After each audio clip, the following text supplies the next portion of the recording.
Bitcoin is close to becoming worthless. Let's go.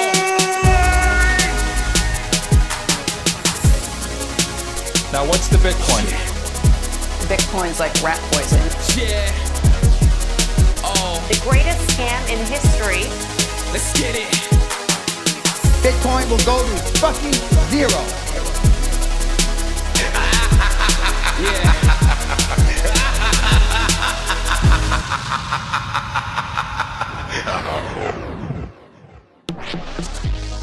Alright, you ungovernable misfits. I'm your host, Max. Everybody knows that Bitcoin is useless, worthless, and doomed to fail. But what if everyone's wrong? What if it's the system that is doomed to fail? Join me as I speak to some of the brightest people in the space and slither to the deepest, darkest depths of the Bitcoin rabbit hole. Welcome back to another episode of Bitcoin Monthly. It was really good to have Antomous back with us this month, and we covered so many different interesting topics. I really enjoyed it, and I hope you enjoy listening.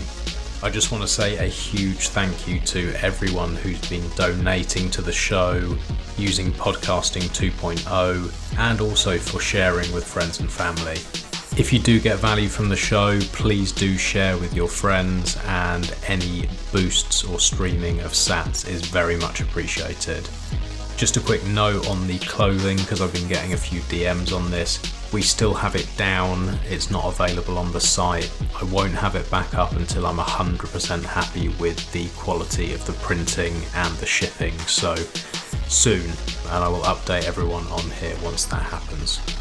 Apologies, this is going out about a week late. Things have just been a little bit hectic and just haven't had the time to get the show out. But I hope you enjoy it, and any feedback is welcome. Also, a massive thank you to my show sponsors, Foundation Devices, who make my favourite hardware. It's fully open source, it is beautifully designed, it has a fucking amazing team behind it. Bitcoin Q&A, as we all know, is a bit of a pain in the ass, but the rest of the team are fantastic. If you are a sadist and you do want some more pain, you can pay a little bit extra, and Bitcoin Q&A will hold your hand through the process of setting one of these up and make sure that you are completely comfortable with the whole process. It really is simple though, you don't have to subject yourself to any extra time within. You can do this very, very simply. Any idiot can do it, including me, and I feel completely comfortable telling friends and family to use this device. Go to foundationdevices.com and use the code BITBYBIT to get an extra $10 off. A big thank you also to Fast Bitcoins for supporting the show. I really don't know why they do it. I tell everyone in every episode to buy peer-to-peer, to buy in cash, or to mine at home. But I know not everyone does that, and some people want to use exchanges. You want to give all your details away and have them stored. I wouldn't suggest it, but I know some of you will, and if you are going to do it, go to Fast Bitcoins. The team are absolutely brilliant. They'll do everything that they can to keep you safe. They'll do everything that they can as a regulated business to keep you safe. Fast Bitcoins has an absolutely world-class team, and if you are going to give over all your sensitive information and banking details, please make sure it's a quality team. You can reach them at fastbitcoins.com, and if you have any questions about the trade-offs when buying KYC versus non-KYC or anything else, you can reach out to me and I will be open and honest about it. Thanks to everyone who's been supporting the show, thank you to the sponsors, and I hope you enjoy it. We're all back, this is nice. We missed you, Antomous. You shit-coining fuck. Oh man, you should have seen my hair the last couple of months. All colourful, blue, really? green, orange. Piercings? Did the Did whole you go full woke? Hell yeah. I was out there. I bought every coin under the sun. Yeah, it's great. Very nice. Jogging with Doge. Did you manage to keep your dick and balls, or have they gone as well? Grown and back, man. Grown and back. I'll keep you posted. The silver lining to your despicable behaviour is that clearly a lot of people care about you, because I had a few genuinely concerned DMs thinking, oh, it's a real shame about Antomous. Me too. Really? Yeah. So you are loved. Man. You are loved. Okay, wow. I really appreciate that, although I am a bit concerned that people actually believe that. But I'll take that as a compliment that people are a bit bummed. It was all Americans, though, I think, wasn't it? Yeah, I guess sometimes the humour can be lost across the Atlantic, can't it? Yes, I think so. But it was quite sweet. A few people reached out to me as well. So there you are. So we got a long list this month. But before we jump onto that, seeing as you never respond to any of my messages anymore, Antomous, because you're too big for it, your cold showers that I asked you about, are you still doing them? You asked me about cold showers? Yeah, I sent you loads of messages, private messages, and you just ignored me. Fuck. When was I that? know. Too busy shitcoining. Yeah, exactly. Well, yeah. I kind of lost it for the last couple of months. Okay. This is actually true. I started about like mid-April again, because like beginning I was pretty sick at the beginning of February, and that like threw me out. Yeah, and then like jumping in back when like it was like the end of February, I mean that was pretty brutal. So that took me a while again to get back in. But now, it's from like the mid of April. Yeah, I'm back in, but it's tough. I mean, it's getting a bit warmer. It's quite good, like towards the summer now. Do you go straight in cold? Because that's what I did. I read that Wim Hof book. Yeah, and I was like, "Fuck, this is brilliant." And then our shower doesn't work. Like we have no hot showers. We haven't done for a year. I was like, "Oh well, what I'll do is I'll just jump in straight into the cold," and it was fucking brutal. I can't believe that anyone can do that for more than sort of 30 seconds to a minute. I was in agony.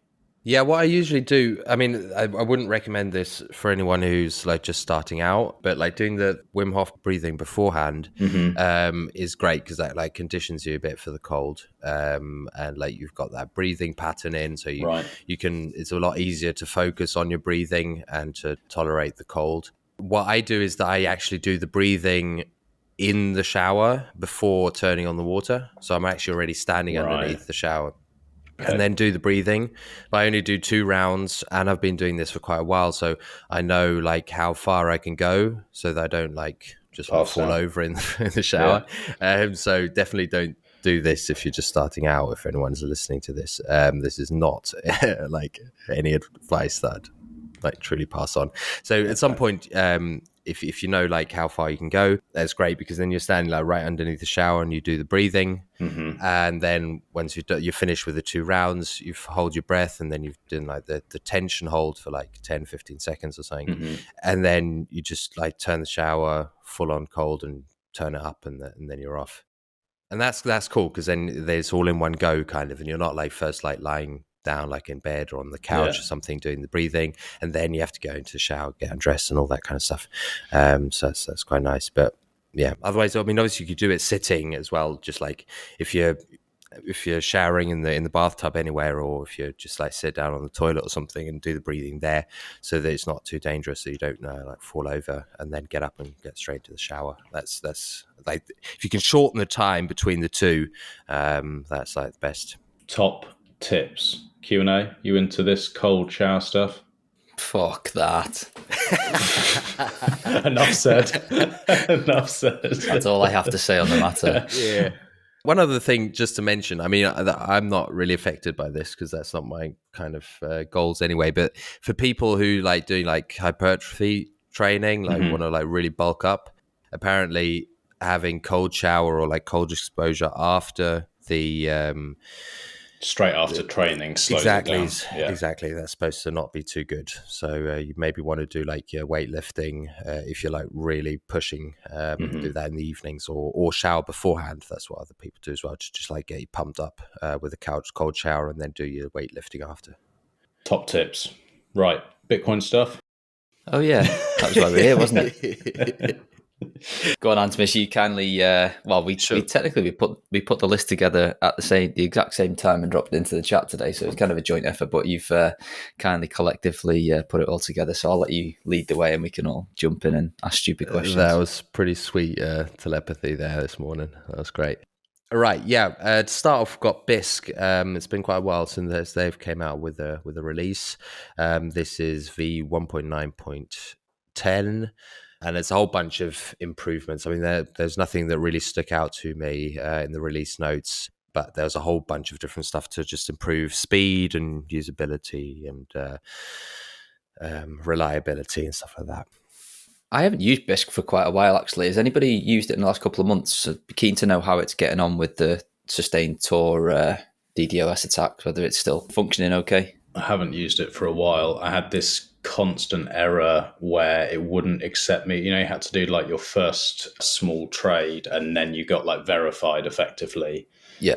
It just couldn't get verified no matter how many trades I did or what I did. And I gave up in the end. But I used it for a long time before that and really rated it. But yeah, I just gave up on it because it pissed me off. I've not seen any chatter to say it's completely balked because of Tor. So clearly, whatever they've been doing in terms of updates and patches and whatnot has been doing the trick. So yeah, I mean, I was definitely using it quite a lot last year, and then also this year up to like February sometime, and that was actually fine. That wasn't too bad.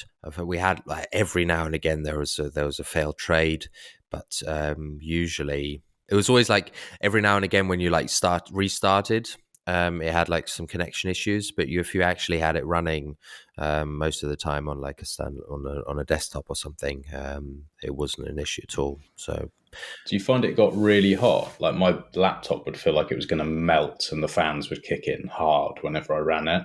No, I didn't ever leave it running. No, that was actually fine. I didn't have it even on my. I had it. I've got it on my laptop and then also on my desktop.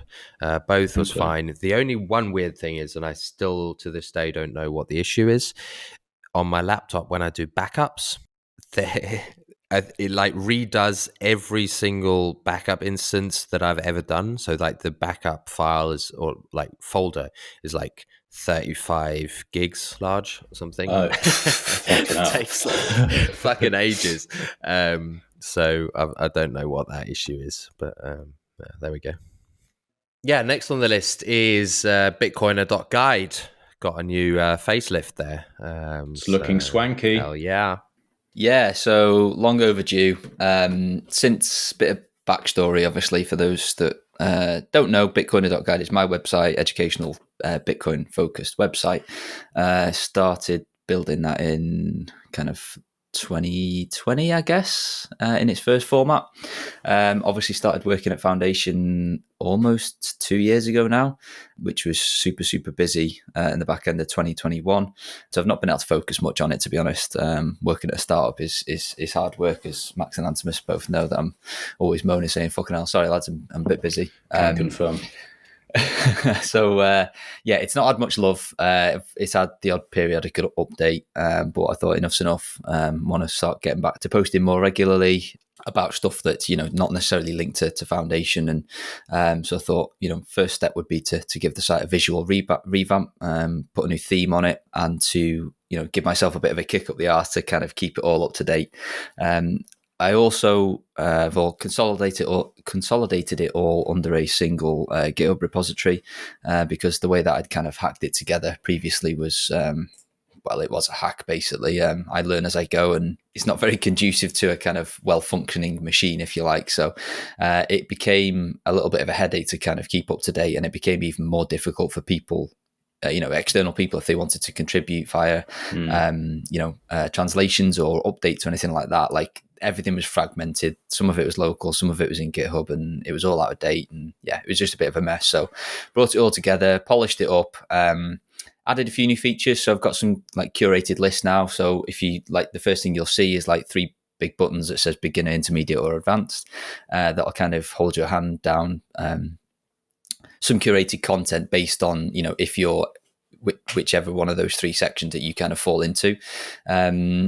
Added a search feature, which was much needed because there's a lot of stuff on there, and a lot of it kind of You wouldn't know it was there unless you kind of started really poking around. And the last edition, two more actually, added a Nostr live chat widget in there. I know we're going to be covering Nostr later, so I won't go too much into that. But basically, if you're really in a pinch, you can go on there and kind of DM me via Nostr. You don't even need a Nostr account to kind of get in touch. So if you are struggling, you can DM me that way.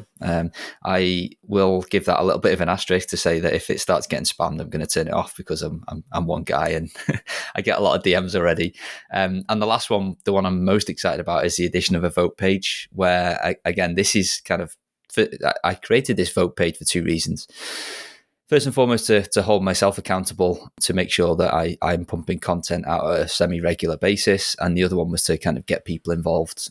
So what I'm going to do once a month is pick 3 topics or projects that I personally would like to write about. And then I'll put them up. I've created like a little bit of a crowdfunding thing on my BTC Pay server here at home, expose that on the site. If you just go to /vote, you can vote for which of the 3 you want to see me write about next. So this month, to kick it all off, we've got Stack Wallet. I know you had Diego on the podcast, which was fantastic a couple of weeks ago, Max, so everybody needs to go and check that out. We've also got RoboSats and we've got Bisq. Very, very tight at the moment between RoboSats. Sorry, no, it's not Bisq. I'm talking rubbish. I need another coffee. It's RoboSats and Phoenix. So Phoenix, RoboSats, and Stack Wallet. And you can go on and vote, with as little as 1 sat. And at the end of the 2 weeks, whichever project has got the most votes gets the next guide written, and then we'll just rinse and repeat that. And again, that's another roundabout way to give me a kick up the arse to keep pumping out content. So excited about that, and go and check it out and get involved. It looks really good, mate. It's I also like just having it all in one place, because that used to drive me mad. I was like, what was always trying to remember. You had like a million different sites and I could never keep on top of it. This is much, much slicker. The only issue I have with the site is no pod shilling. So how much do I have to put in your back pocket for this pod to be shilled on there? Well, you obviously haven't clicked around enough, have you? Obviously not. So if you go to Other in the top right-hand corner, there's a page called Podcasts. And the very first thing you'll see is Ungovernable Misfits, Bitcoin Monthly. Okay. All right. I can't see it because I'm too dumb to work this out. Other, About, Nostr, our podcasts. Here we are. Okay. I'll let you off. That's fine. You could have got some sats there, though. I was willing to pay. I was like, what's this fee? I'll be happy to take a fee to put podcasts on the top list instead of like hiding it under Other if you want to. That's fine. Well, I'll just see me later. I'll buy you a few beers if you ever turn up. We've been trying to get that in the diary for a year now. There you go. Job done. One other thing I wanted to mention with the site, if there's anyone out there who has like some specific questions or wants some more like one-on-one time, Q&A also offers the one-on-one support service, and that's really amazing. I mean, obviously we know each other, we've been in contact for ages, but for anyone out there who's looking for this, I can definitely recommend jumping in there, and it's pay for the value you get. So that's amazing. Yeah, they're good fun, them, actually. Do really, really enjoy them. I don't do a lot of them, mainly just due to time constraints, but it's super cool getting to meet new people and help them work through, specific problems with wallets or nodes, or just kind of helping people kind of pan out their sort of security protocols, because obviously everybody's in different situations, and there's there's tons and tons of good information all over the internet, not just on my site, but to get like a specific answer for your specific situation sometimes can be quite difficult. So yeah, do offer that type of service, but again, caveat, I'm just one guy that's very, very busy, so just get in touch and we can work out a sort of a time together that suits. All right. So next on the list is Green Android 4.0.0. So it's a major release, new UX, so complete overhaul there. Should be pretty slick from the images I've seen. I don't use it personally, so I haven't actually played within the app, but from what I've seen, it's pretty nice.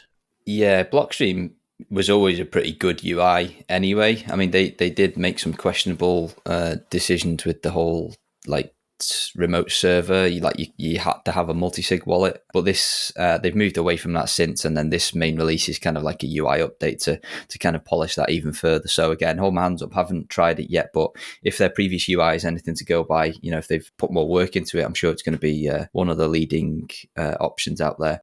The other thing that was interesting from that blog post, which is completely unsolicited by us at Foundation, is that they mentioned that they're going to be adding more hardware wallet support. Passport was mentioned as well, so really looking forward to that.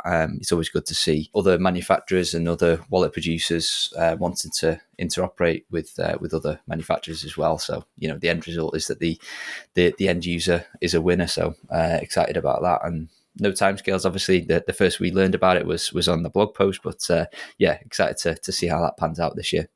And speaking of more options for users, this was a long time coming, but Blue Wallet v6.4.1 finally introducing BIP47 payment codes. That's pretty sweet. We've been calling for this for ages. I feel like we need a sound effect board for things like this. Yeah, we do. I should get one. John's got the sound effect I was going to say, boards. we need to get John's, yeah. Yeah, I'm too tight for it. They're not cheap, but I'll start saving up, maybe in a couple of months. There we go. Yeah, so this is the full deal. I mean, obviously, it's a new feature, so tread carefully. But it's at the moment still hidden behind like the advanced developer kind of lock. So to activate it, you want to tap 10 times on display in wallets list on the wallet details screen. So and then don't forget to press save. It took me about an hour to realize, because I was doing the tap thing. I could see the payment code pop up, and then I'd like close the app and go back in, and it like wasn't there again. I'm like, something's broken. And then so I posted on Twitter, and then the official Blue Wallet account decided to try and dunk on me by basically calling me an idiot for not pressing save. So well deserved. Fair. The only other caveat with this is, and I love to see it. This is the second wallet now where we've got BIP47 support on iOS, so the other one being Stack Wallet, is that Blue Wallet is receive only at the moment. So once you've kind of received into using the payment codes, then there's no send support yet. Okay. So worth bearing in mind. I don't know if there's any active development on the send side of things just yet. Would love to see if there is, but either way, it's a great step in the right direction. And shout out to Abby Shandy. Hope I said that right. It was the guy that kind of led this. Yeah, it's really good to see. I like to think that that's probably the pressure from Stack, because it's been such a long time and then they happen in quick succession. But it's good for everyone to have that in. What do you think, lads? Should we get our hopes up that they'll implement testnet? No. No. Yeah. Okay. I just want to put that out there. Okay. Yeah. I think that one's dead in the water. And just to be clear as well, like if you use Blue Wallet to receive to a payment code, those UTXOs are not stuck. You can spend them. What I meant earlier is that you can't pay to a payment code. Like, so you couldn't use Blue Wallet to pay to a Samurai or Sparrow Paynim or Right. BIP47 payment code. But you so can it's not on like Stack. Yeah, it's not like yes, you can on Stack. It's not like a black hole where you can only use it to receive. You can still spend them, just not to another Paynim. Okay. Cool. I've had a play around, not that it's in the list, but I've had a play around with Stack after doing that interview. I'm really impressed with it. I was using the Stack Duo one, and it's really, really slick and simple to use. I think it's going to be for onboarding noobs who use iOS. I think that's going to be my new shill. Yeah, same. Very, very promising project. Diego, I really love the way that Diego spoke when you interviewed him a couple of weeks ago, especially around like the design principles and things, which is obviously something that, we at Foundation hold dear to our heart as well. So a lot of that resonated with us internally. Can see that he's really got his head screwed on, and, he's not bothered about all the shade that's been thrown out at the project for, all the usual shitcoiner bullshit. Yeah. Really great design wallet. I actually draw a lot of similarities between Blue Wallet and Stack in terms of like the overall layout, and I hope Diego doesn't take offense at that. And I'm not saying that's a bad thing at all, but the whole kind of card structure at the top and then the transactions underneath, I think it just works really well. Yeah, it's really slick. So moving on, we've got Coldcard v5.1.2 support all sig hash types. So this is definitely something to be careful about. I mean, obviously people will only be using this if you kind of really know what you're doing. But sig hashes or sig hash flags is basically a way to partially or assign a certain portion of a transaction, and other parts of the transaction can be modified afterwards. So this is especially for like if you're doing collaborative transactions with multiple parties, and you're contributing UTXO, and you're also getting an output. At the end of the day, what you are interested in is that you get the correct output, and everything else in the transaction doesn't really matter to you. So that would be what you'd be signing, and then the others would be signing other portions and so on. So you can do like pretty complicated transactions with this. This is definitely for multi-party transactions, and this is now fully supported by Coldcard. So if anyone is relying on this kind of stuff or wants to try this out, you can do that now with Coldcard, but it's definitely not like a standard feature at the moment. Yeah, just generally in Bitcoin. Then also Seed XOR, now supported also for 12 and 18 word mnemonics.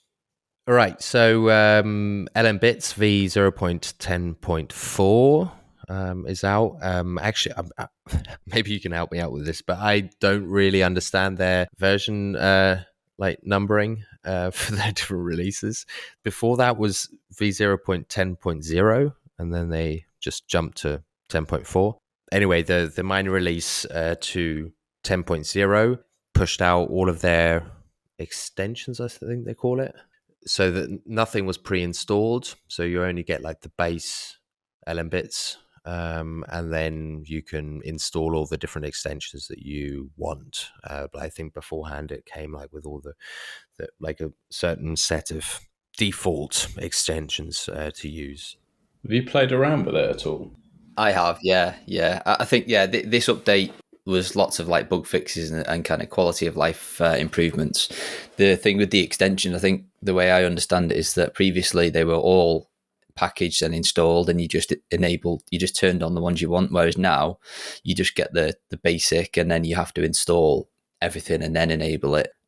Each one by case, depending on whether you want them. So I think it just makes everything a bit more lightweight, so that you're only kind of installing the stuff that you want or need, which obviously is a good improvement. And I'm sure, especially for those kind of running that on a Raspberry Pi or something, or a small single board computer, this will make things a little bit easier to kind of run and to manage. But absolute powerhouse of a team behind the LM Bits. They've been going gung-ho at the whole Nostr space, as well as a lot of their recent extensions have been Nostr-based, like Marketplace, IP5 identifiers, etc. So they clearly targeting that sort of market, which is good to see. The other thing I noticed, which is not kind of specific to the release Antomous mentioned, but they've also launched a software as a service solution, I guess, where you can kind of just go to lmbits.com and spin up your own LMBits instance. Obviously, it's hosted by them on some server somewhere, and you can kind of pay. I think you can pay by the hour. I think it's 70 sats per hour, which works out to like 1,600 sats a day.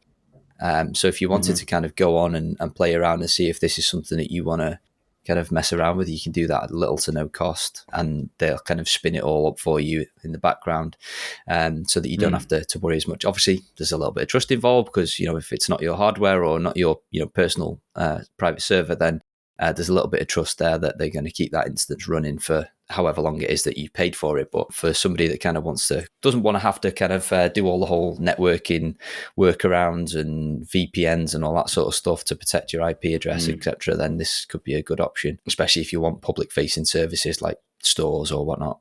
It's not exactly expensive. No, not at all. Not at all. It's very reasonable. Isn't it Black Coffee who's fucking around with LM Bits quite a lot now as well? Absolutely, yeah.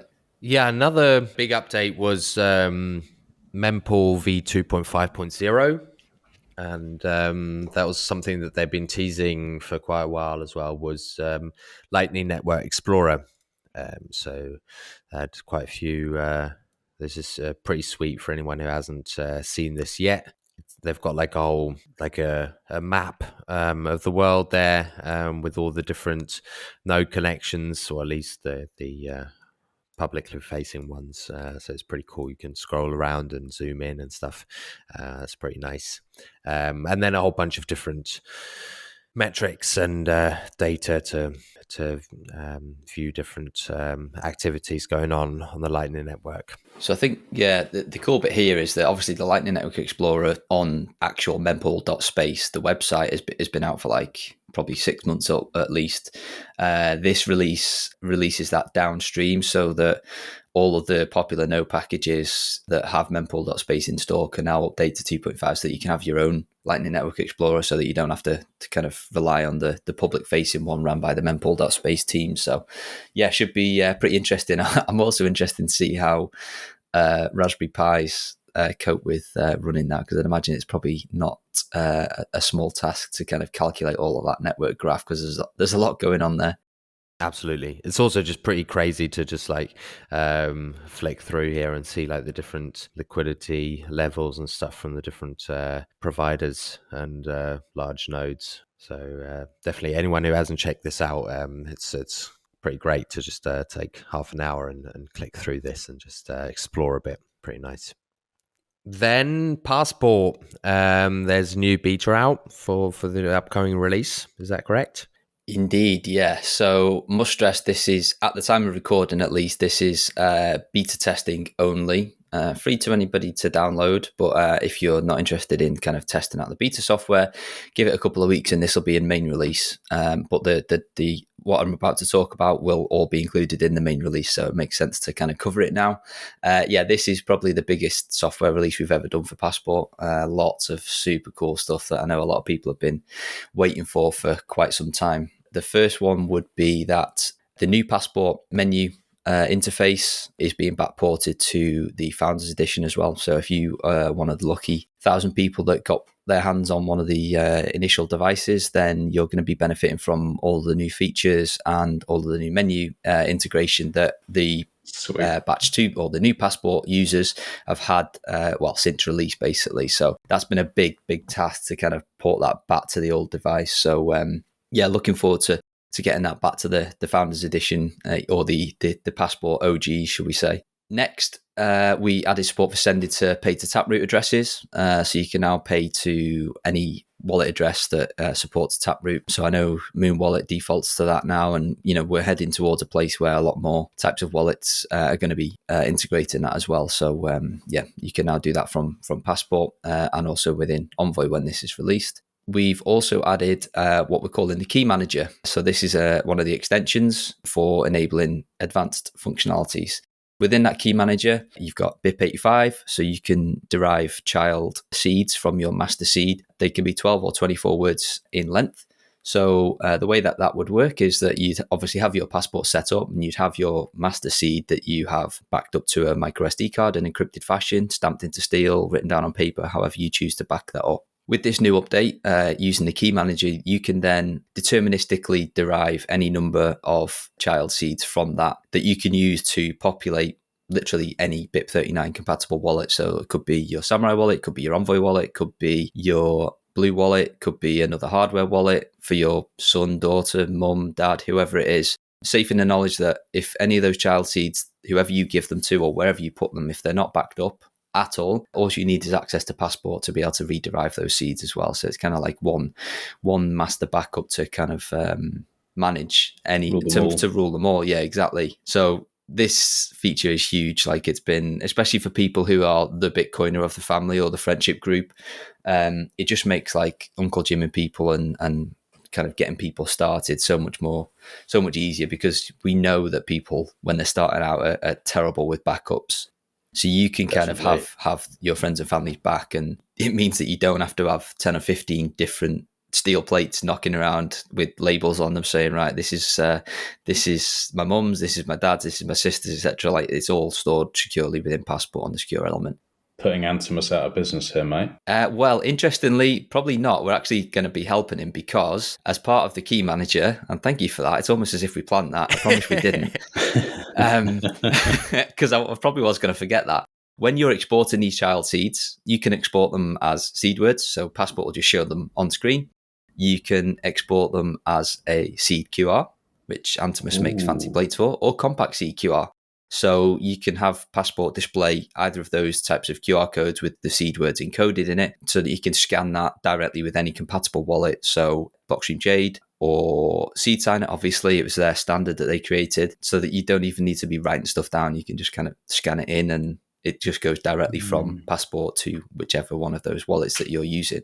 Antomous, am I missing any more in terms of wallets that support CQR? Or is it? Oh, Spectre DIY, I'm sure they do as well, do they? Exactly, Spectre DIY and also Sparrow Wallet also does. So Oh, if of you're course. using it on like a dedicated laptop or something like that, you can use your webcam to scan them in as well. So here's a cool flow. You could use Passport to generate a child seed, 12-word child seed, to go into Sparrow Wallet via a simple QR code scan to create a hot wallet in Sparrow that you can use to do your Whirlpool coin joining.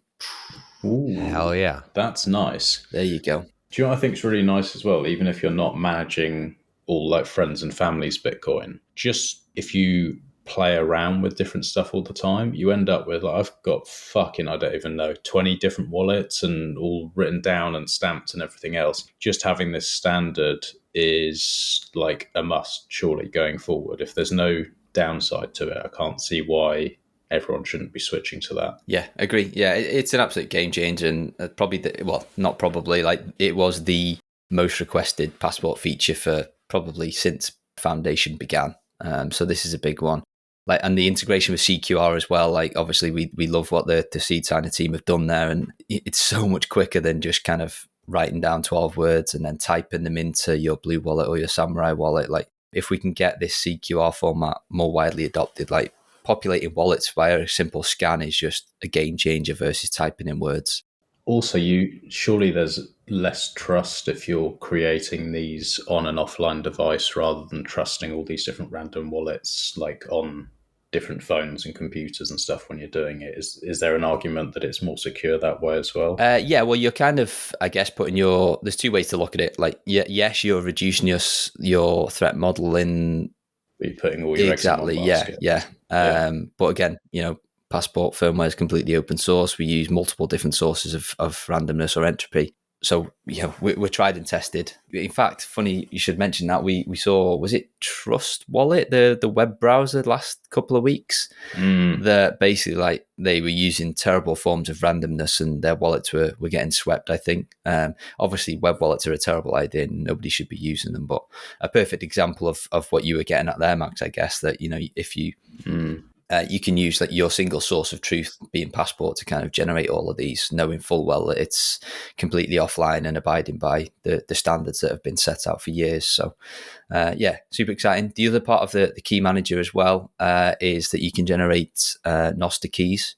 Again, using a similar sort of scheme like BIP85, where you can generate multiple of them, but obviously it's defined by one of the Nostr NIPs, as they're called, implementation possibilities, I think they're called, so that you can generate multiple different Nostr identities and have them all backed up on Passport.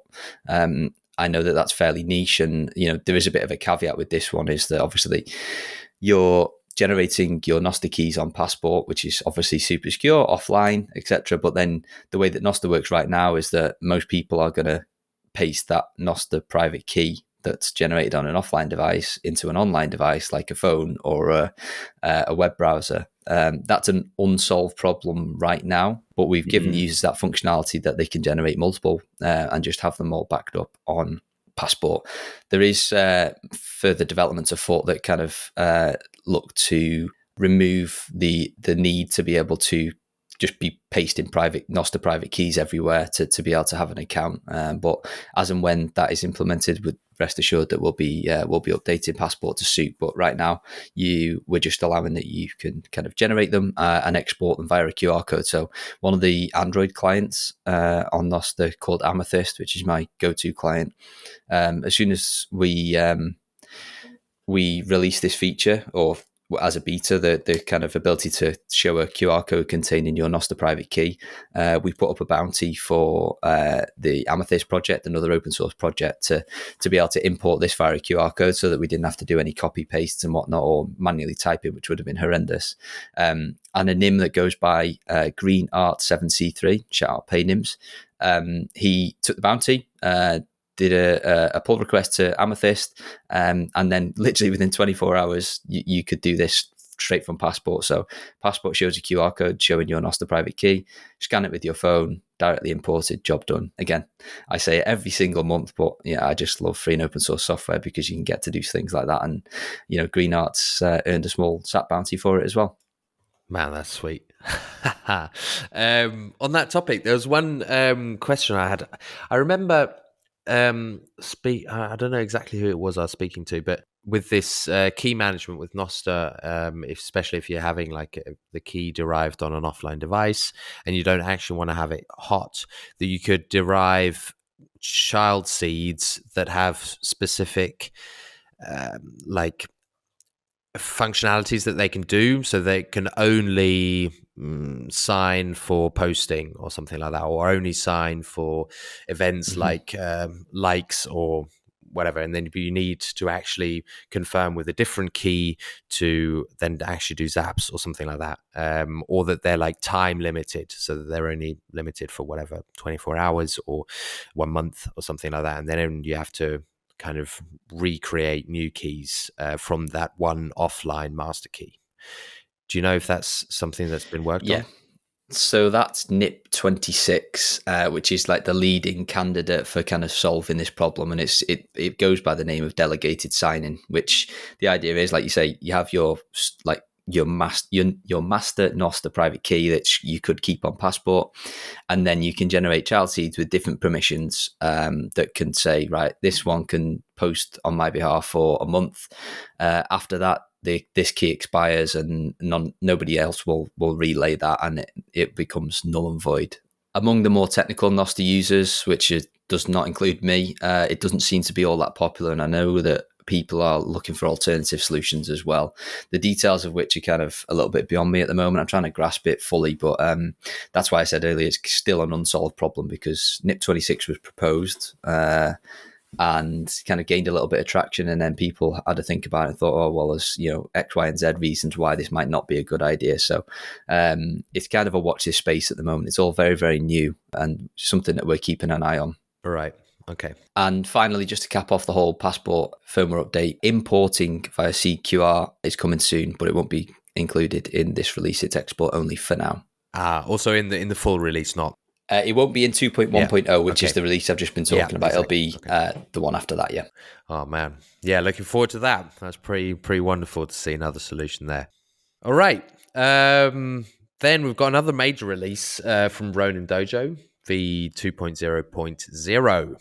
This, I'm not quite sure. There were no actual like release notes hang on to this, so maybe you have some more info on this, but the only info that was there was that they've switched from Manjaro to Debian, and then also they've changed the PGP key files.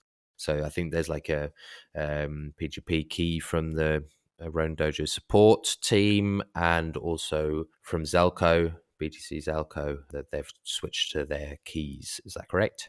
Yeah, that is correct. I actually haven't had a chance to speak to the team around the reason for switching from Manjaro.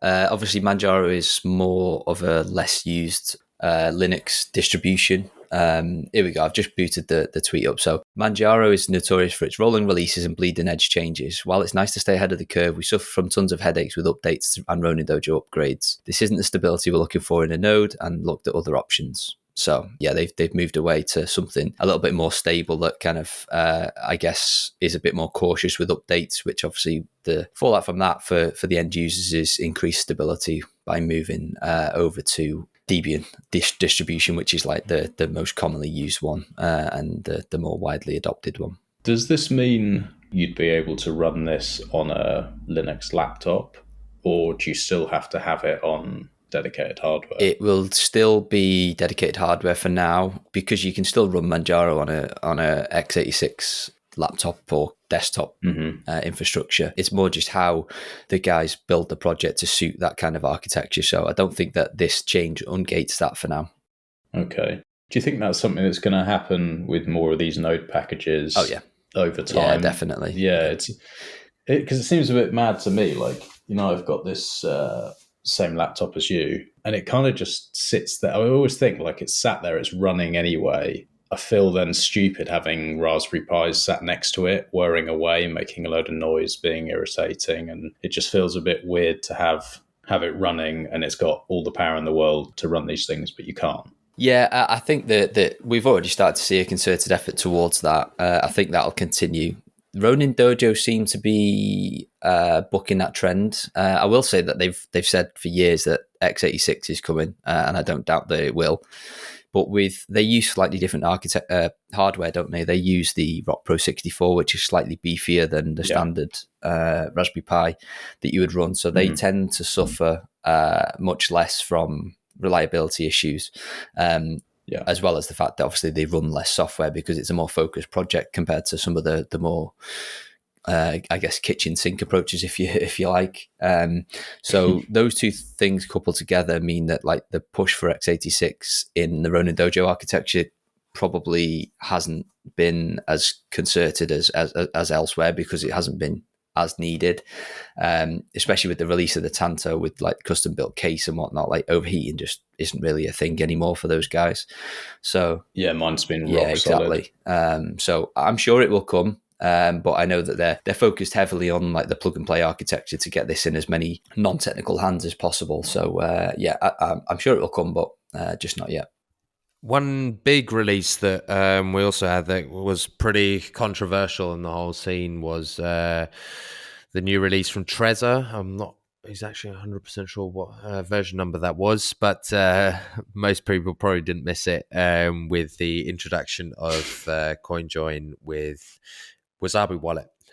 So this had been discussed for quite a while and was actually, I think it was introduced first in Riga at the Honey Badger last year in summer. That was the first time they publicly announced that they'll be doing this, and now it's officially been released.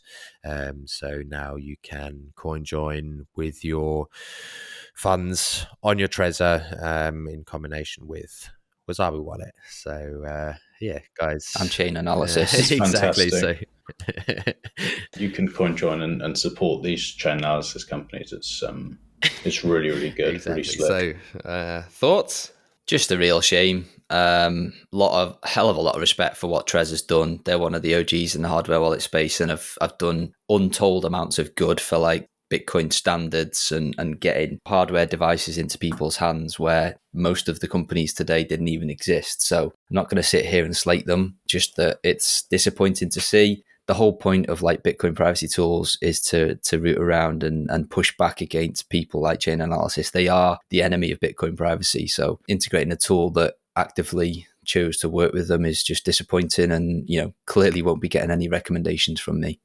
It's not just the enemy of Bitcoin privacy. It's actually the enemy of Bitcoin. You can't separate those two things out. And so the way I see it is, if you are using that CoinJoin implementation and you're doing your bit to kill the dream, and it's just fucking stupid.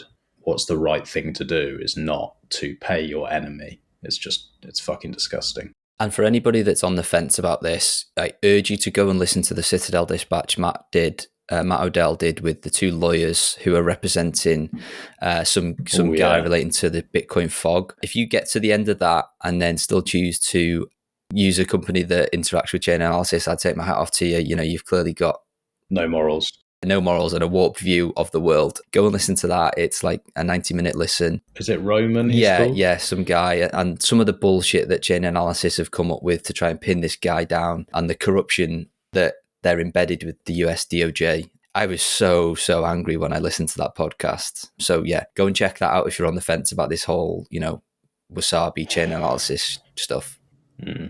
I don't know what else to say, really. Yeah, for anyone like watching this space, I mean, it should have been obvious that there's been like these flame wars basically between Wasabi Wallet and Samurai for quite a while now, and it's always been based on like technical differences and different trade-offs that they've made and so on, and it's been like, yeah, more or less focused on that. And then every now and again, there've been a research paper from one or the other side coming out. And obviously, I think all of us, we've been on the same side of this debate for quite a while, back in Whirlpool, Samurai. For me personally, there have also always been quite a few things that I'd like to see improved and changed on the other side as well with Whirlpool and Samurai. But this kind of just completely goes against everything that they stood for beforehand as well. Like at least beforehand there was some kind of like benefit of the doubt that they were kind of just trying to do the right thing, but just taking a different approach. And this completely goes out the door. I mean, obviously we've spoken about this with Wasabi beforehand, and now with the integration of Trezor, it's just really disappointing to see that so many people who use Trezor and are probably happy with the product itself will fall into that trap of using Wasabi without actually knowing what's going on behind the scenes. So for anyone who wants to use Wasabi and knows the trade-offs and doesn't really care, I mean, that's obviously up to them, but I'm really worried that this will pull in a lot of people that don't actually know how this has been implemented and who has access to view what's going on there. So hopefully we can spread the word to just inform people so that everyone has the option to make up their own mind if they want to use this or not. That's a good point you raise, actually, is that there's not that many users who are actually going to be listening to this type of podcast, and people going into this sort of detail, they'll just be like, oh, this is a cool feature. I've heard privacy's useful.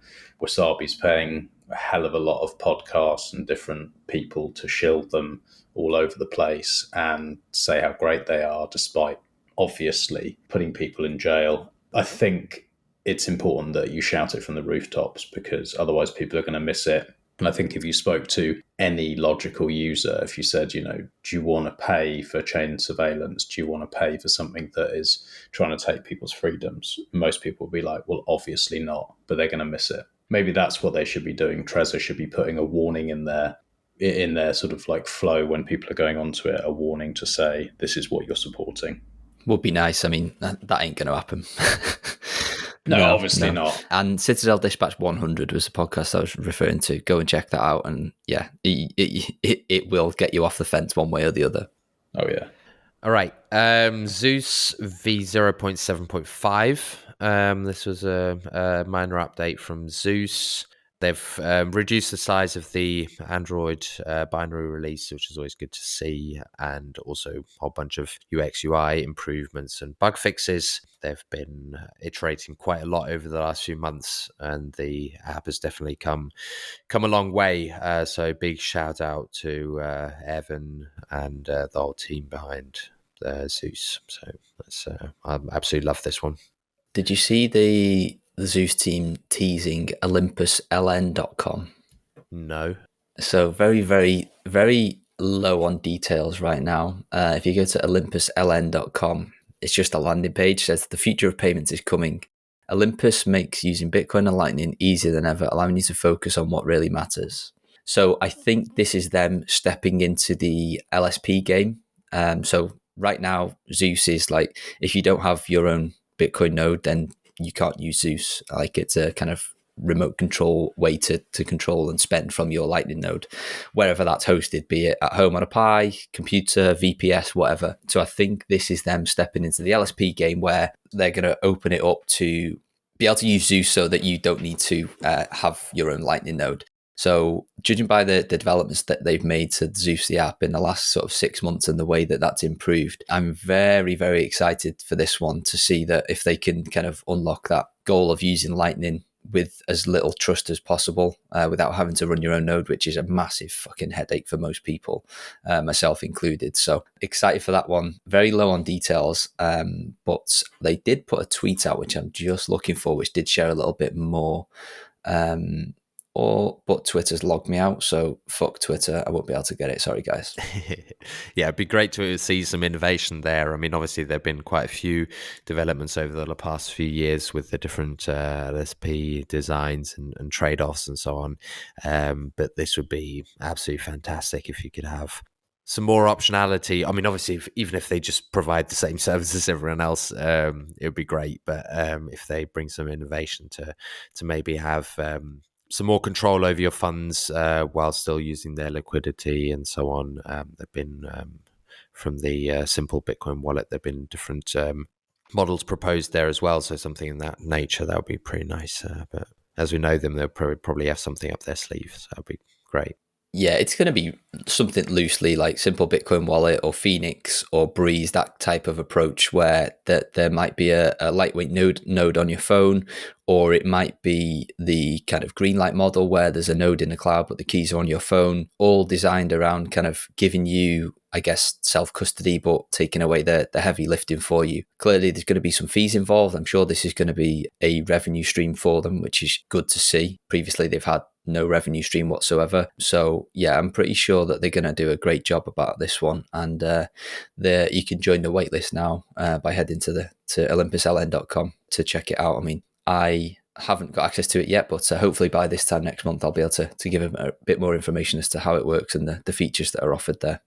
All right, last on the list for our software updates is Nunchuck v1.9.29. This was advanced coin control and updated transaction notes to support long notes and hyperlinks, and also a whole bunch of different like filter options to filter through your different coins and also transactions. So just like usability and like intuitive use of the app, it's just some major improvements there, and also ability to lock and unlock coins.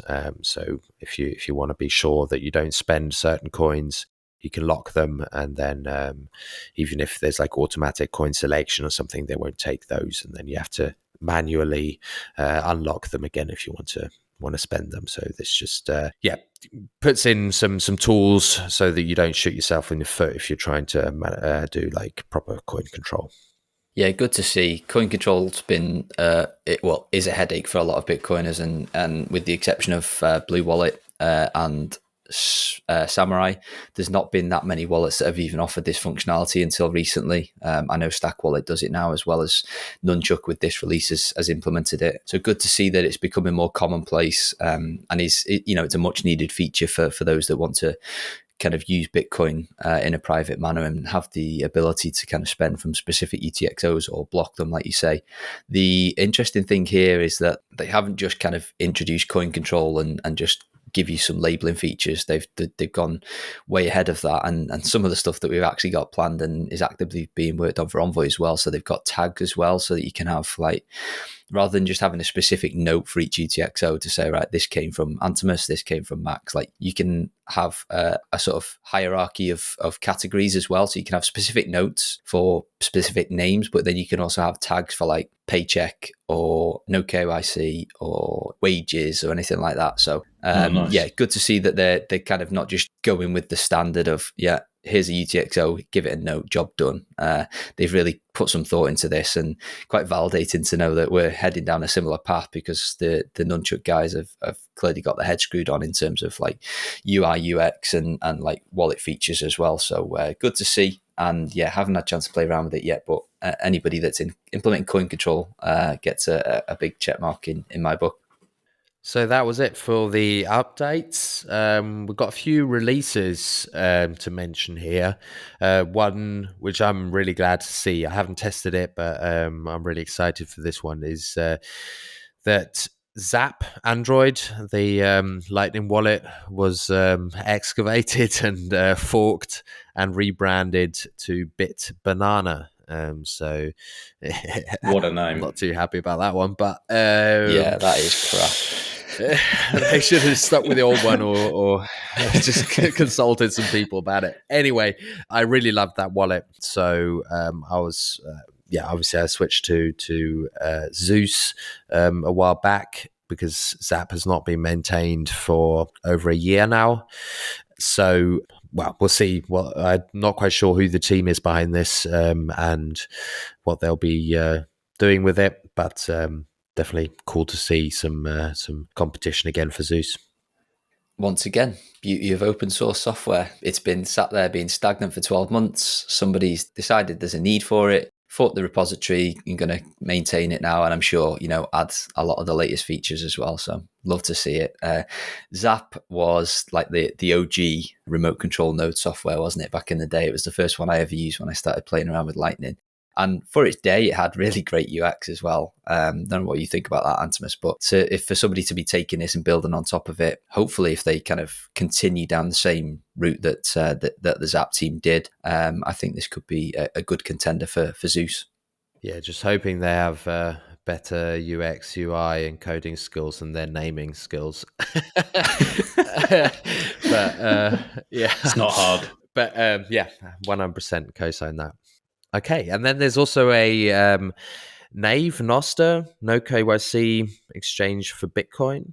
Yeah, that's interesting. I'm not quite sure about the details there. Maybe you can fill us in. Yeah, details are fairly slim at the moment, but and I've got no idea who's behind this. But somebody's come up with a protocol for a no KYC Bitcoin exchange with all of the communication going over the Nostr protocol, which brings with it, or leverages, should I say, the kind of more decentralized nature of communications that Nostr offers without having to go through the headaches of Tor, etc. So, like I say, the details are fairly sparse at the moment, but this is a protocol so that with a simple private key, you can go and look for these specific types of posts on Nostr, which will have their own kind, I'm guessing, so that you can kind of filter them. And I'm guessing somebody's probably going to build a native app around this so that you can find trading pairs and sort of trade Bitcoin.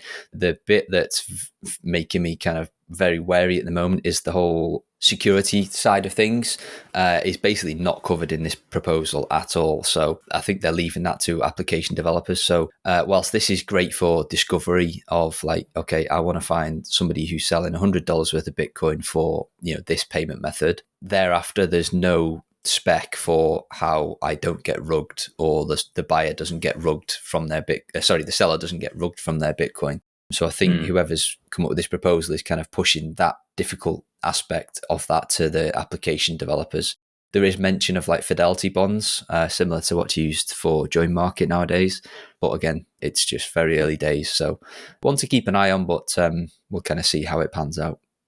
All right, and then there's something for you two lads. I mean, obviously here in the EU, it hasn't been too much better, but UK's online safety bill takes aim at end-to-end encryption. I mean, this is something that we've been expecting for a long time, and it's pretty standard next step. And I mean, obviously, I'm not quite sure when this will actually hit, but yeah, I mean, it's a pretty standard, eh?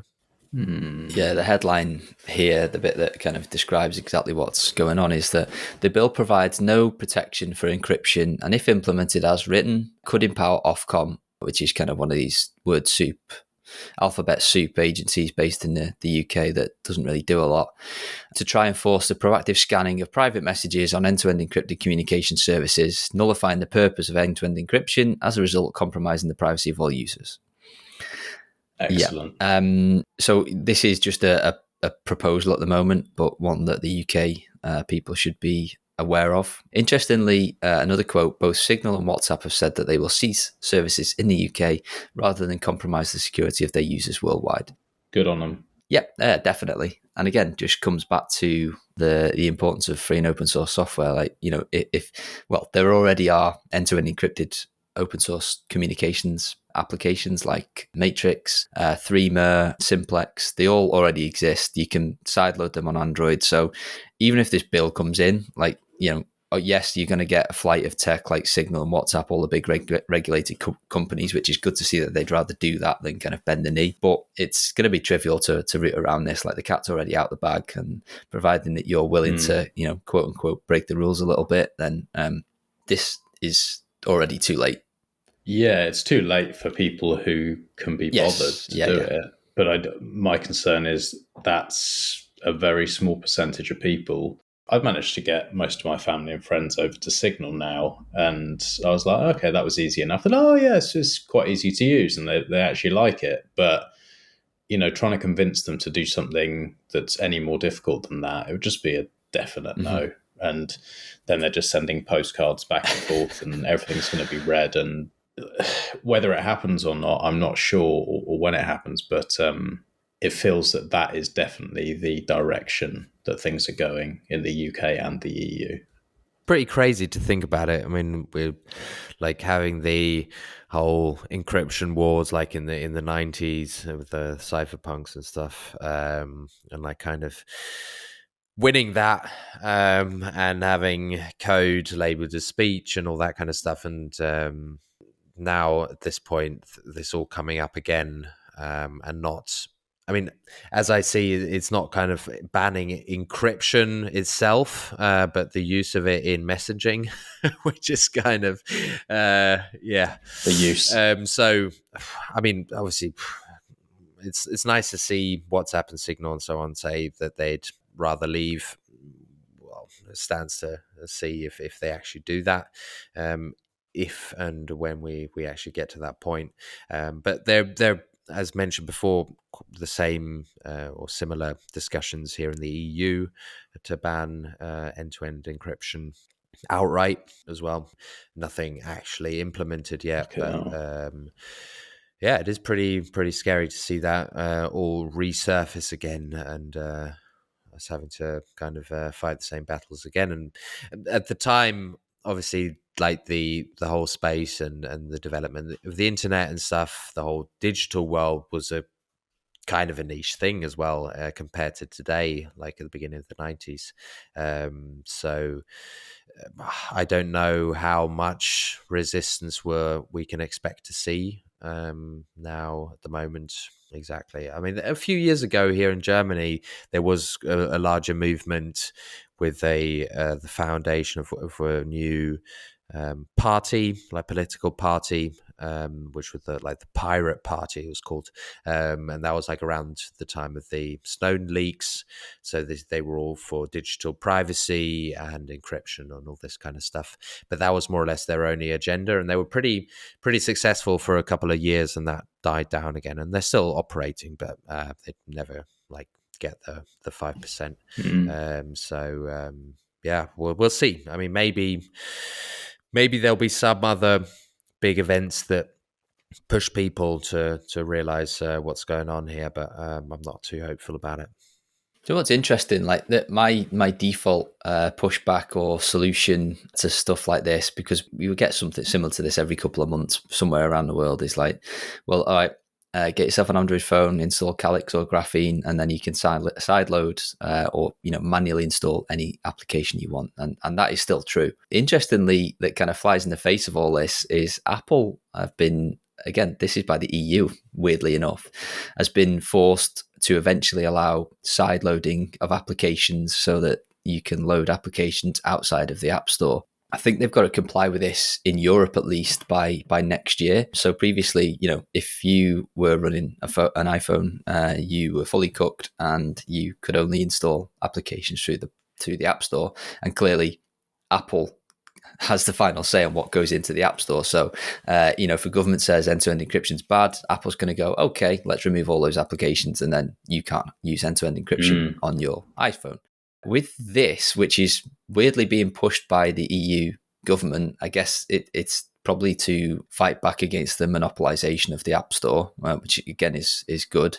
Does weirdly open up the ability to be able to install applications like Threema or Signal or anything like that, even if they were quote unquote outlawed based on the previous story that we were talking about. So it's kind of a bit of a weird dichotomy going on. Wow, that is interesting. I wasn't aware that it was actually pushed by the EU. So this, yeah, okay. because I mean, otherwise, I mean, at least half of mobile users, if not a lot more, would have been cut off from that opportunity. And who's actually going to switch because of that? And Apple's definitely not going to pull out of a market like the EU just because they ban something like that.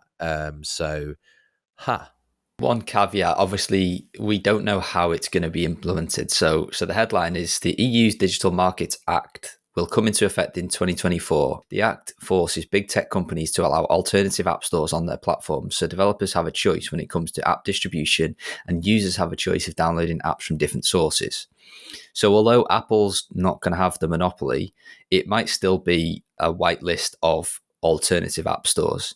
So it might not be implemented in the same way as Android, where, you know, if you've got an APK file, it will run on your Google phone. It might still have to be, well, okay, we're the EU, you know, powers that be. We say that there's these 5 whitelisted app stores where you can install from. And if they're all regulated, then it doesn't fix the whole encryption workaround, does it? It just depends how this is all implemented. True. We'll see. All right.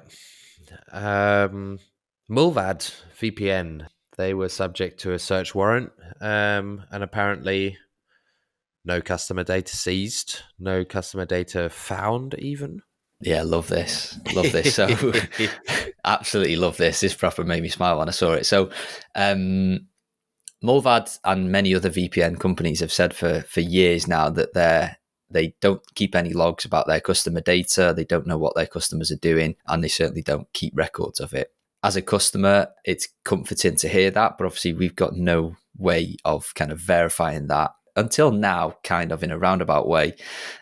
So on April 18th, at least 6 police officers from the National Operations Department of the Swedish Police visited the Mulvad VPN office in Gothenburg with a search warrant. They intended to seize computers with customer data. And this is a quote from Mulvad. In line with our policy, such customer data did not exist.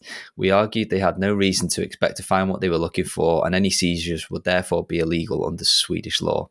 After demonstrating that this is indeed how our service works and them consulting the prosecutor, they left without taking anything and without any customer information. Love it.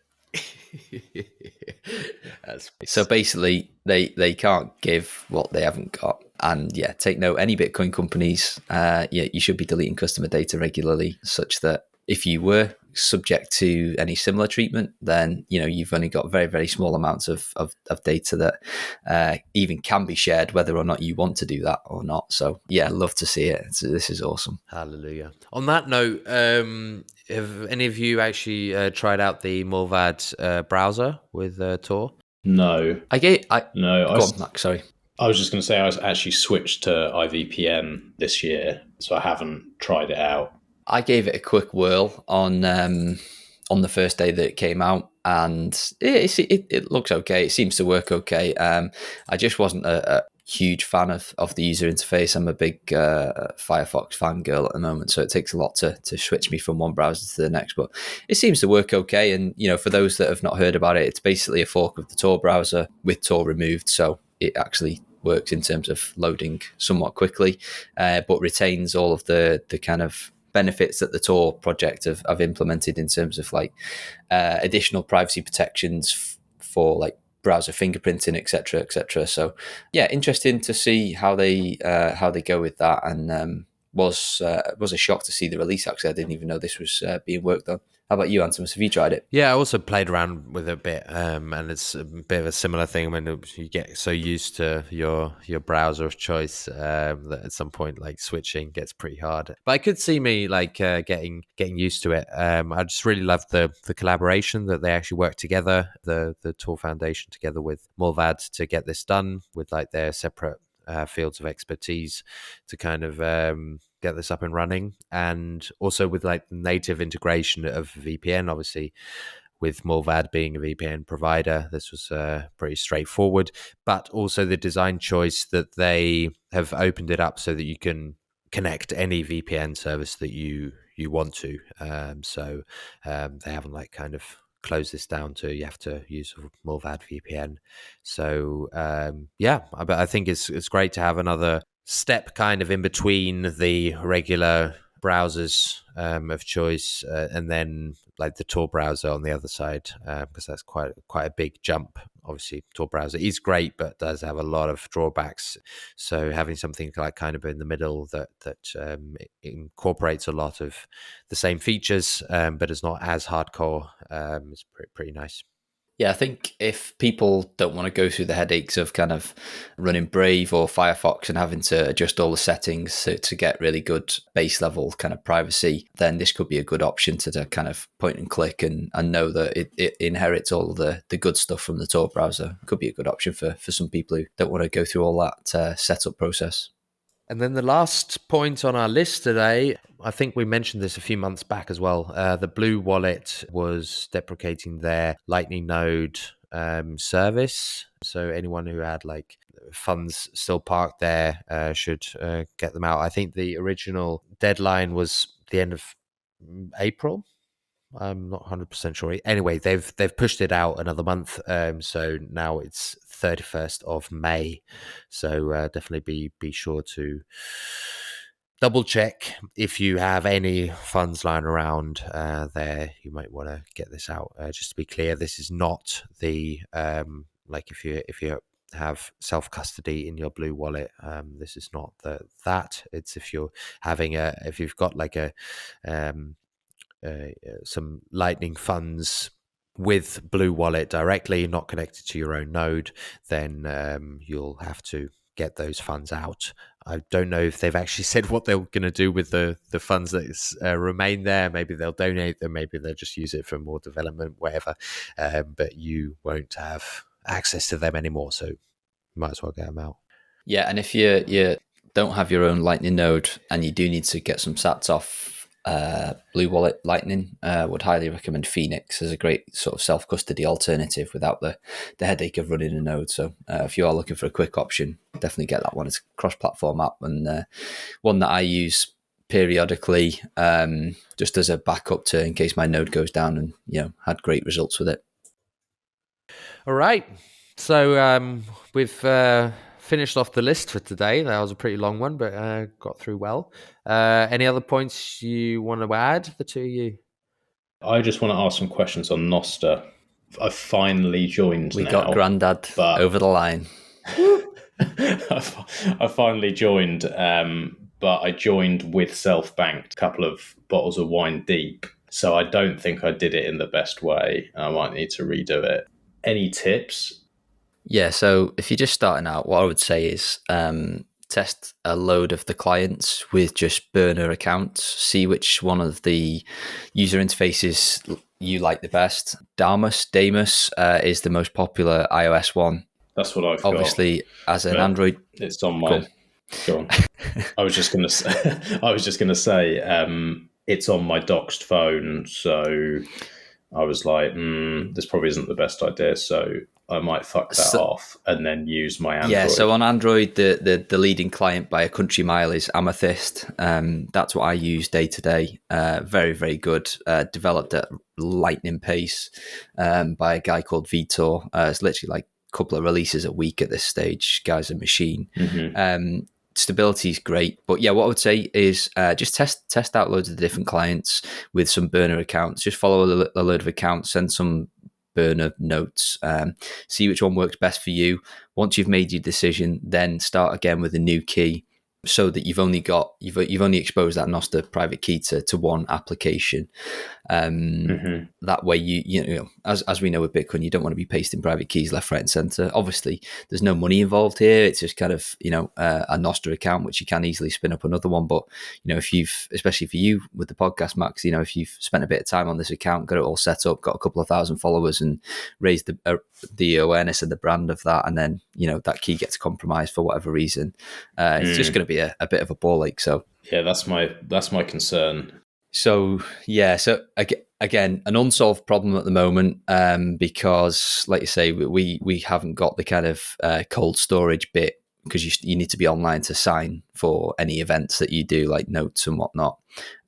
So that's just early. So the best that you can do in terms of mitigation is limit the exposure of a private key. If you're going to use it on a laptop, would recommend you putting your private key into the Albi browser extension, and then whenever you go to one of the web-based clients like Snort or Iris, it's only Albi that's got access to the private key, and because that's in your browser, it can sign on your behalf. But the actual client itself, like Snort, etc., doesn't actually get access to it. So again, just about being able to interact with this cool and growing community, whilst limiting the exposure of your private key. That's kind of the best solution that's available right now. Whilst the clever people are working on the more technical stuff to be able to keep keys offline and delegate child keys, etc., etc.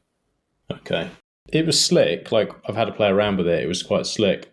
I just think you're right. I should do it, set it up slightly differently. And then the other thing was, as I say, we were a few bottles of wine deep. So I was like, I'll just fucking chuck it on my podcasting 2.0 wallet. And so we linked that up. But when I've linked that up, you can't see any zaps. So they come through to my wallet on Fountain. But if I go onto the app, onto Damus, you don't see, if I go to look for any zaps, you can't see them, but I know people have. So It's kind of like, it's like blinded. So I assume that's the wallet. I'm pretty sure Fountain does support NIP57, which is kind of the zap thing. So what I would say is try with Amethyst on your Android phone, just to see if they're coming up there. That will tell you that it's a Damus issue. But I know I'm almost certain Fountain supports it because they were one of the early adopters of Nostr and payments and whatnot. Yeah, that's what we get. That's what we thought. Outside of that, though, you will obviously have a BTC Pay server for the Ungovernable Misfit store, right? We do. So the latest update there allows you to do that self-sovereign straight to your own Lightning node. There's a Nostr extension there that will enable zaps, so that should all work. Obviously, it's not going to be as easy as kind of plugging in a Fountain LN address. But I'm sure between me and Mr. Crown, we can get that set up for you. That's what I've actually done. I'm not even included at all. There you go. I've done it with the BTC Pay server, but I've just done it via a Lightning address. So in BTC Pay server, you can create Lightning addresses and then just paste that, and then it comes in. The only downside is, and I'm not quite sure how this, but apparently there are tons of people on Nostr who just kind of hit zap and then don't actually zap. So you get like probably 15 to 20, if not more, kind of invoices created every hour or something. So it absolutely spams your invoices section on BTC Pay server. So this was originally the same that I was using for my shop for Vulcan21.com. So obviously this completely butchered all of that. So I'm not quite sure where I just saw that, but there was one of the other apps that with the new release just brought out that you can put in a check mark to automatically delete all non-paid invoices. So this would be great for BTC Pay server as well, so that you just have a good visibility of what's going on. But it's definitely possible and it works. Is it the future? Is it going to be a disappointment, or do you think this really is going to be where people move? I'm cautiously optimistic, and the reason I say that is that right now we've mainly just got a Twitter clone / alternative that's a bit more decentralized, which is, don't get me wrong, is a great thing, and I've had some good laughs on there in the last couple of weeks. But when you start to think about the wider ramifications of what this thing could be, in terms of shifting the login space, the no KYC exchange space, like Nostr's it's a communication protocol. It's not just kind of a Twitter clone, which is the way that most people come in. So yeah, I'm cautiously optimistic. Still very, very, very early. And, the Twitter side of things is just a massive circle jerk at the moment where everybody's talking about Nostr on Nostr, and there's a little bit of Bitcoin sprinkled in, and, there's a very, very small community. But, when you listen to some of like the Nostr specific podcasts and the Galaxy brains that are thinking about this outside of the box, and people creating alternative clients that are more focused on like long form content. So there's a place called habla.news, which is a competitor to like, I guess, Substack or Medium, all on a decentralized communications protocol that can't be stopped. So, if we go back into kind of like a COVID world where, you can't talk about the V word or the ivermectin word, then, if you were to do that on habla.news, which uses Nostr under the hood, then essentially it's kind of like unstoppable blogging. So that's just one example of like the way that this thing could shake up the world. And I'm sure we haven't even begun to scratch the surface of the other possibilities. So cautiously optimistic, but, trying to keep my head on a swivel here that, very much a circle jerk at the moment. And it's just like the same couple of hundred people talking to each other. But that's just, I guess, a reflection of where we are and how early it is and how sort of it's changing every single week at the moment. Like this, the pace of innovation is just staggering. Yeah, I think like the big push at the beginning obviously was like kind of just like Jack being on there for like 24 hours straight every day, like just zapping everyone left and right. And that, I mean, it would be great to see the hype kind of survive until there's some funding coming in for the clients and stuff, so that they can actually build and innovate on this. That would be absolutely amazing, because I think, as you mentioned, it's a protocol. So if you can do pretty much whatever you want with your own client. So if you have different ways to monetize this, which obviously with the seamless integration with Lightning, that's pretty easy. So I think there are a lot of opportunities for developers to come up with new ideas, and then also for investors to push in some funding there to get this big, and that would be great. But obviously, if it dies down before that actually happens, then it could be over before we know it. We'll see.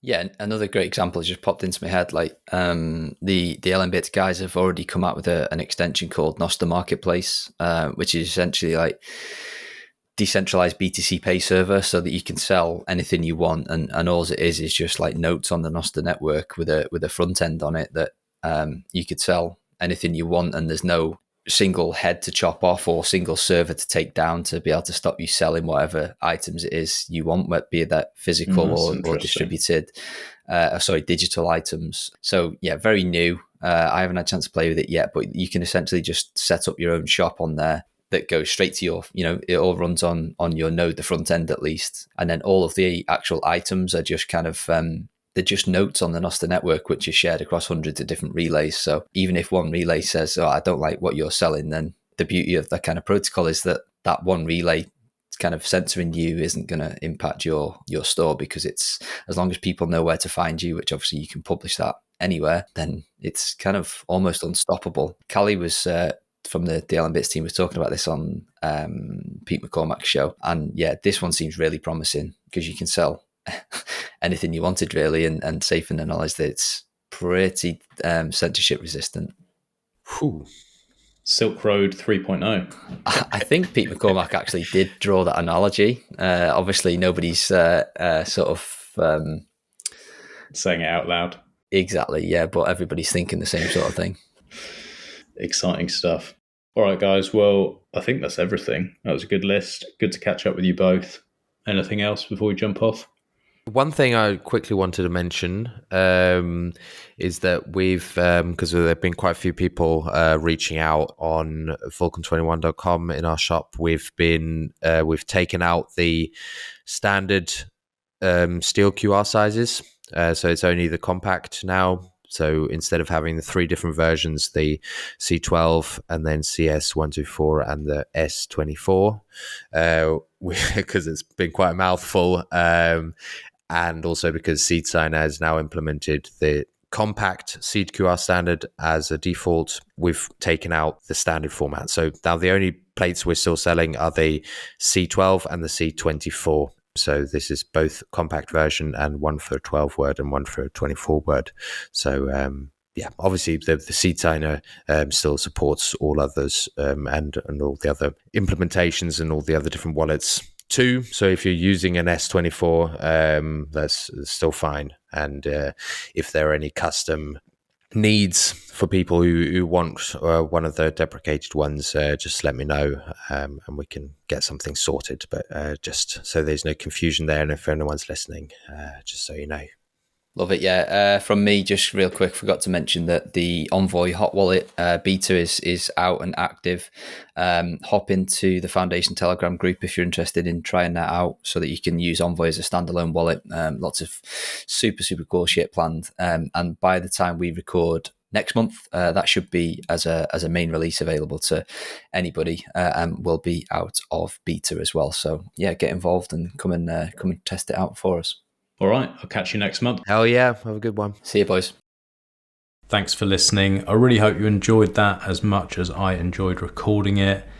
If you haven't already, check out the weekly update show that I do with John. It's 10 minutes, it's mining news, and because I fucking hate reading articles so much, I read them so you don't have to, because I hope it's useful for you. So some feedback would be great. Let us know if you like it. Let us know if it's shit, especially if it's shit because it's John's problem, and then ideally what you want to be doing is send some abuse his way. I'll put links to his Twitter in the show notes so that you can do that. All right, thanks again for listening, and I'll catch you on the next one.